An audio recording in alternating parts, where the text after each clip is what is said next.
Hi everyone, my name is Alessia and I'm Brandon. And we are here today with Let's Talk Buffalo, WBNY's student-produced radio talk show where we talk about issues of interest to the Buffalo State community and surrounding neighborhoods. Since September is Suicide Prevention Awareness Month, in today's episode we are talking about happiness and suicide. We are very fortunate that Dr. Zhang, one of the preeminent scholars of suicide in the United States and in China, is working right here in Buffalo State College. Dr. Zhang is a distinguished professor who joined Buffalo State's Sociology Department in the fall of 1997. He is an internationally known scholar in suicidology and has published both in China and the United States and other places of the world on social and cultural effects on suicide. Dr. Zhang, thank you so much for agreeing to this interview with us. What you teach, everybody. So we'll start off with the fact that me and Brandon, all of us really have read up on your research. We looked you up on a couple of things, and we found that you first started in China and Taiwan doing research. Right, yes. So you transitioned over to the United States, and you've talked about many different aspects of suicide, relating to religion, relating to race, and all different types of diversity. What would you say in your research is the main focus that you look for when you are looking into suicide? Yeah, I'm a sociologist. I started to study suicide from a sociological perspective. I believe that suicide, although is individual behavior, but the causes and there are major social factors instead of personality factors. We'll see a person who died of a suicide. You have to look at his environment, his family, his church, his neighborhood, his classes, economic status. You can find the reasons and the correlates from there instead of a personality. So that's why, as a sociologist, I started to suicide. My interest was to find some social and cultural factors that made a person suicidal. That's really interesting, and I think it's important for people to know that those who suffer from thoughts of suicide come from all different backgrounds. We are all humans, but we come from different backgrounds, different home life. So would you say that going into your work, the reason why you wanted to study suicide is from your own background and culture? Well, in the past 20 years, I've been here for 25 years, and I started the suicide research even before I came here. And in the past 20 more years, many people ask me this question. They suspected that I had kind of a personal experience of suicide. That's why I'm interested in suicide. Actually, no, I didn't have any experience like that. None of my family members, my close friends, and none of them had kind of suicide experience and lost to suicide. No, I don't have that. And I'm interested in suicide study because I'm a sociologist. So suicide is really kind of the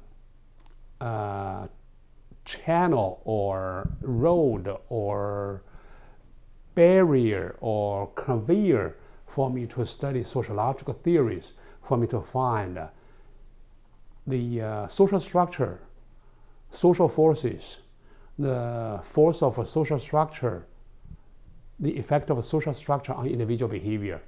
Suicide is just one of the dependent variable for me to study, but my major interest was in the social change, social factors, culture, things like that. Yes, and speaking of individualism, could you tell us about some of your written work on collectivism versus individualism? You've spoken about that a lot, so we'd like to know more and how you would explain it to those who maybe don't understand. Yeah, collectivism is a cultural aspect in a group of people that emphasizes on the group interests. Collectivism is for group interests more important than individual interest. Individualism focuses on individual interest, not necessarily selfishness. So a person is individualistic, not necessarily he or she is selfish, but personal interests more important than group interests. We found that in the Oriental societies such as Vietnam, Korea, China, and so on and so forth, Japan, the people there are more collectivistic than individualistic. Americans, Germans, and Europeans are more individualistic. Yeah, that's yeah, really interesting. In terms of a suicide risk could be higher in the individualistic societies, individualistic culture. So as far as individualistic culture here in the United States, what have you noticed to be the most influenced trend on whether or not people attempt to commit suicide? So individualism also indicates self-reliance, also indicates lower level of social integration, because the people take things to themselves. They do not want to talk to too many people. They want to do things by themselves, individualistic. When somebody got some problems such as bankruptcy and a divorce, or some very serious accidents, and in a collectivistic society, people get support from the family, from a friend, from community. But here, Americans more likely to keep it to themselves. The self-reliant, that's the characteristics of individualism. So when they are depressed, when they lost something, when they feel unhappy, they do not have a lot of people to talk to, family members or friends or co-workers. So they keep it to themselves. So there's a lower level of social integration. That's why in an individualistic society, suicide rate is a little bit high. I mean, I just wonder what it is about the social culture in the United States to not give these people an outlet to speak and share their feelings. Why is it that it's different here? It's culture. European culture, British culture, English people, right? Usually regarded as kind of arrogant, but not negative sense, right? But aloof, right? And they keep things to themselves. So majority of the first immigrants of Americans here in this country from Europe, from those kind of a culture. So that's American culture, self-reliance, individualism. Different from Asian countries, different from agricultural societies. In agricultural society, people have to work together, right? But here, people do not have to work together.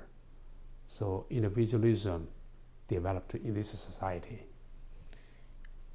And aside from individualism, could you talk to us a little bit about the racial, economic, and sexual disparities in the groups here in the United States and how that affects the thoughts of depression? Yes, that's related, and racism here, and individualism and racism.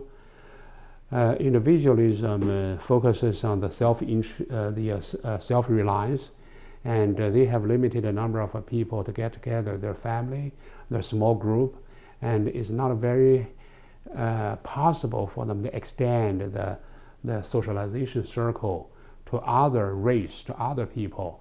I think that's one of the reasons why the American societies are so much grouped with the racial categories.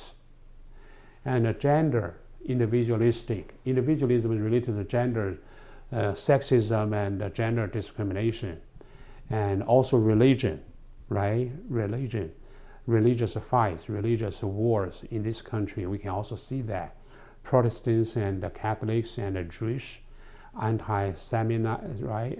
The anti-Jewish trend, and so. Although in this country, diversity is important, actually because of individualism, in some people's mind, diversity is not that much acceptable as we expect. Right. That's something I hope that can be changed. Can be changed, and we hope so. So we talked a lot about like the suicide and how it like affects like the culture and individualism and all that. So I just have like a general question, like what is the leading factor for the reason of why, just like for like a single person? We talked about how it's like in difference and all this, but on average, what is like the reason why people would kill themselves or commit suicide? Okay, that's a very general question, very good question. And in the past few decades, I've been trying my best to answer this question. And now I have a theory of, which is called the strain theory of suicide, strain, S-T-R-A-I-N, strain, that means conflict, strain theory of suicide. Before a person becomes suicidal, there must be some frustration. Two forces in his mind, this way or this way. Okay, tortured. He cannot give up this way, cannot give up this way. He has to keep both ways, both ideas, or both behaviors, or both beliefs, right? Cannot get rid of them. So the two forces torture the person. So frustration serious enough becomes hopelessness, helplessness, and then becomes psychological pain. We call it a psychic, like a headache and a stomachache, psychological pain. So psychic is so severe, so serious, the person cannot put up with it, cannot bear this torture, and death is the only solution, easy solution to the problem. Psychological strain. I have 4 types of psychological strains. Number 1 is a value strain. Okay, some people have 2 different values, such as a person is born and raised in American society, a person also joined a code, religious code. Some religious values which is different from the mainstream value, but the person internalized both of them. That's right, this is also right. Frustrated, okay, hopelessness, and then the psychic, right? So the second source of strain is discrepancy between aspiration and reality. Aspiration too high, reality is too low. No matter how much you work, you cannot catch it. You cannot make your reality meet your aspiration. So that's another. This is called deprivation strain. Deprivation. Aspiration, this is the aspiration strain, high aspiration and a low reality. So in daily life, we always have that, right? And we want to be millionaire, but reality cannot make us millionaire. It's hard. So the only method, there are 2 ways to solve this strain. One is work hard, make money, try to be millionaire. Number 2 is forget about millionaire, forget about the goal. The goal is too high for you. So the larger the discrepancy between your goal and reality, the stronger the strain. This is the second. The third is deprivation, relative deprivation, not absolute deprivation. We're all deprived. We want something, we cannot get it. But relatively, right? Some people, so absolute deprivation doesn't work, okay? Because in this world, the suicide rate, the lowest suicide rates can be found in the poorest countries, right? So not because of a resource, not because of the material enjoyment, not because of money, okay? And the highest suicide rate found in the developed countries, USA, Hungary, European countries, okay? Not because of deprivation, but a relative deprivation. For example, in New York City, homeless people and millionaires, very rich people, they have the same suicide rates. Okay, not homeless people, they are desperate and the very poor, extremely poor, they do not know, no. So they're satisfied. Okay, but the millionaires, they have 1 million, but they want 10 millions. Right? So relative deprivation. Homeless people, I have a bed in the corner, I have some sheets, I can sleep and it's warm enough, I have enough food. That's it. That's what he wanted. He didn't expect more. So the higher aspiration, the more frustration you may have. So that's the third. The fourth source of strain is the ability to cope with crises. We all have a crisis, right, in life, and lost money, and loss of family members, and loss of a job or to fail a test, things like that. And we all have a crisis, but most of us can go over deal with the crisis very easily. But some of them cannot because they are in the lack of coping skills. So the crisis strain happens when there is a discrepancy between crisis and the ability to deal with the crisis, or the resources a person can use to deal with the crisis. So 4 strains. So my conclusion is a psychological strain is the cause of suicide. I came up with some questions in my head while you were talking about the psychic in a person's mind, and in terms of the psychic and your gender studies, do you believe there's a difference in the 4 strains compared to women or males? Yeah, probably you don't know that in this country and all over the world, male suicide is much higher than female suicide. For one female suicide in this country, there are 3 or 4 male suicides all over the world. And in Europe, in America, the suicide rate is 4 to 1, 4 females and 4 males and 1 female. That's gender ratio. But in Asian countries, just 2 to 1, lower, right? For example, in Europe, in USA, men are here, women are here. But in China, in Japan, just here, closer, right? But anyway, men are more likely to die of suicide than women. Why is that? Many of them have a pride, right? Be a man, I have to be more successful, right? Social pressure on men. This is the one reason. Another reason is that men are less socially integrated. If a man have a problem, have depression, he's less likely to talk to his family, right? Man is less social than women. Women more willing to share their feelings with others. Men no. So when they have problems, they take it to themselves. They do not talk. So there's a lower level of social integration, social support. That's why in this world, men are more likely to die of suicide than women, 3 times more generally. And also another case is that suicide is a violent behavior. Suicide is like other crimes. So when you get frustrated, so also the criminal behaviors in this country, there are a lot of theories about the crimes in this country because they are poor, they are angry, they want to get even, so they steal, they rob, they rape, right? If they have everything, they don't have to do that because lower, right? Because they have aspiration and reality, discrepancy between aspiration and reality. So when a person becomes angry about society, if you want to release your anger outward, you commit crimes. If you release your anger inward, you kill yourself. Right. Okay, so suicide is a violence. Suicide is some people say it's a crime. I don't agree with that. But anyway, it's a violent behavior, right? Between men and women, who are more likely to commit crimes in jails, right?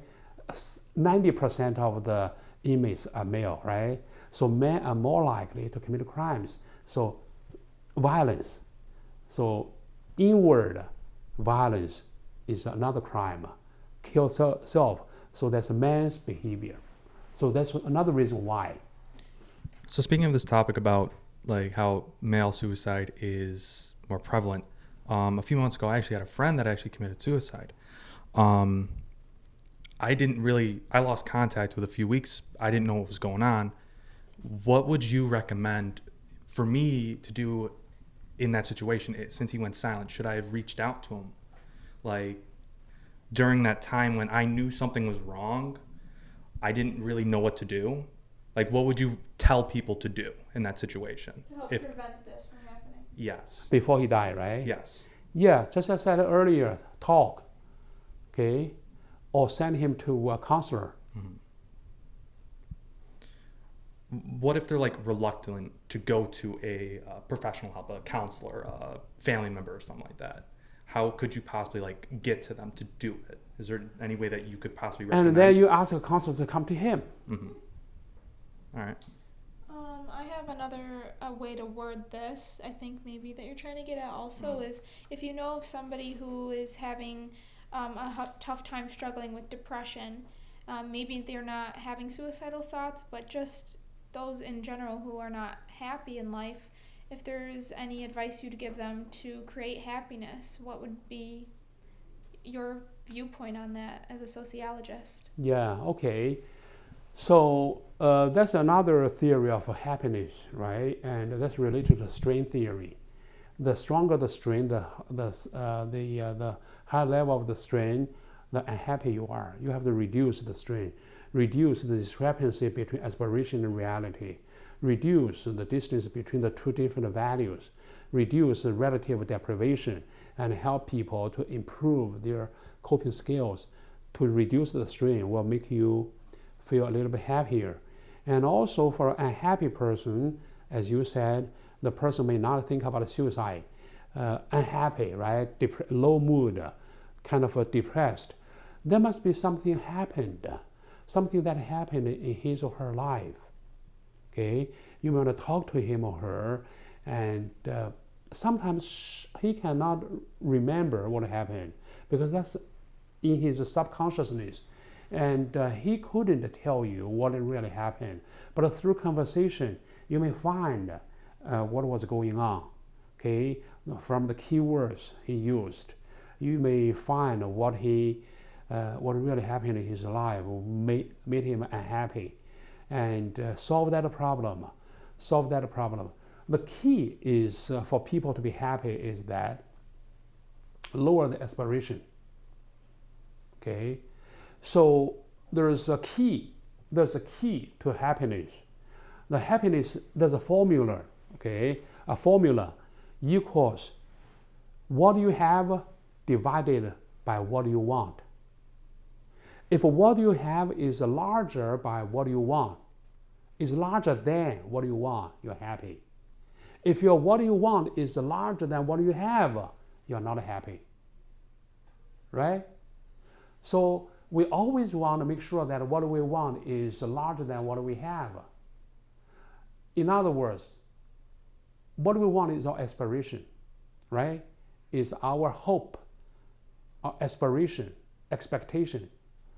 So in order to have what you want always larger than what you have, what you want is so you have to reduce and lower your expectation. But some people say that by lowering the aspiration is not good for people to work hard and to achieve high, so to achieve the excellence. Agree. But you have to set up your goal based on what you can do, right? If you set up a goal unrealistically high, you are torturing yourself.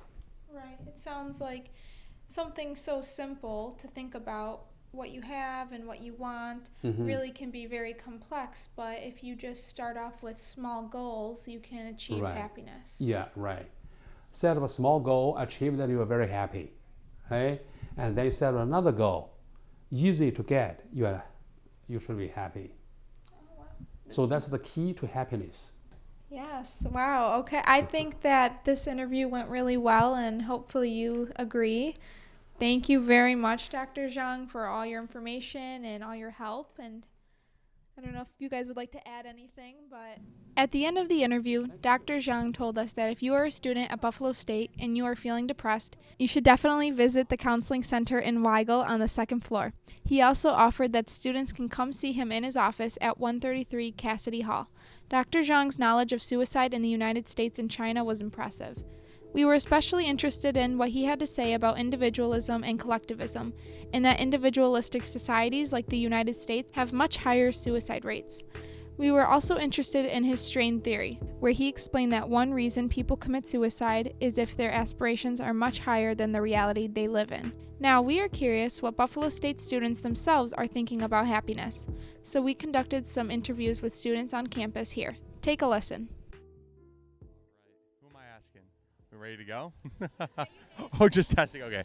Hi, I'm Zielezinski with Let's Talk Buffalo out in the student quad today, and I'm asking everybody, what makes you happy? What brings happiness into your life? Awesome. All right. We're here with Kiana, student quad, and Kiana, what makes you happy? What brings happiness into your life? Yeah, there's a lot of things, but I think teaching makes me happy the most. I'm a teacher now. I do martial arts, so I teach them a lot. But seeing the smile on the little kids' faces every day, I think that's the best thing ever. Oh, I get it. Thank you, Kiana. I appreciate it. Thanks. I'll start with your name and title. Laura Rao. I'm the director of the Civic and Community Engagement Office. And what makes you happy, Laura? My family makes me happiest. I love spending time with my 4 kids and laughing with my husband. Oh, nice. Thank you. Anything that makes you laugh specifically? Just people being genuine, I think, and sharing joyful things. Yeah. Thank you. Okay, thanks. Okay. We're here at AJ, student quad. What makes you happy? Being with people that I care about, that care about me. Is this just general?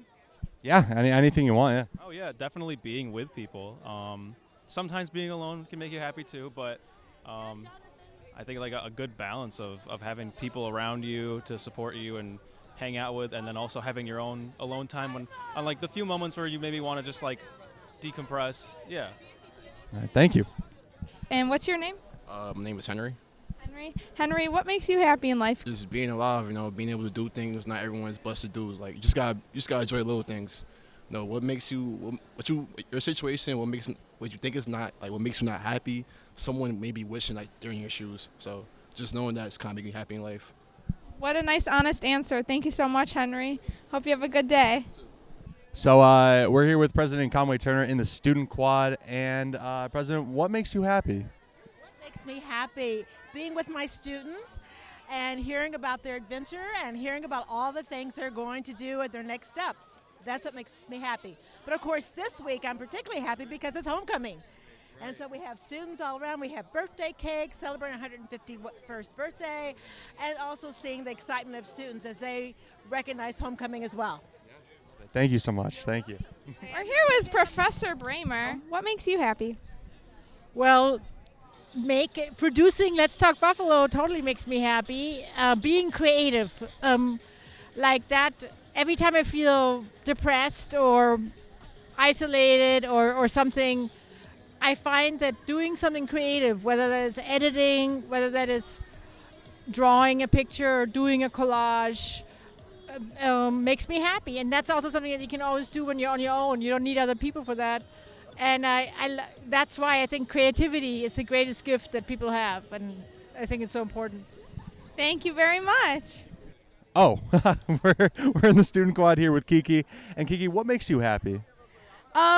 This right here makes me happy. Seeing all of our races, genders, sizes, everything all together, coming together, smiling with each other. That's what makes me happy. This is what we live for. So true, so true. Thank you, Kiki. Okay, cool. I'm standing here with Tom in the student quad. And Tom, what brings happiness into your life? What makes you happy? What makes me happy? Accordion!